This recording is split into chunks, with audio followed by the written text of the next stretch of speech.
Grandpa was a catcher, second string for the Omaha Royals in the Federal League. They had quarter games, heroes, and Sunday beer.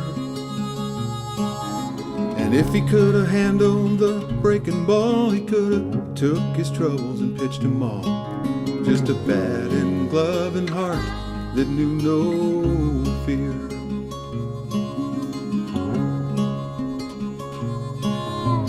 Knew he could have done it 'cause he had a taste. Scored the winning run from second base on a single stump, sliding in a cloud of dust.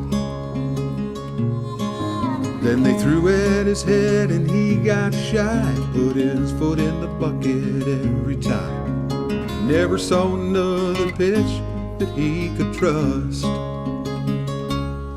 Well, it's a doggone shame, a downright disgrace. You can make your move and lose your place, trying to climb that mountain to the top.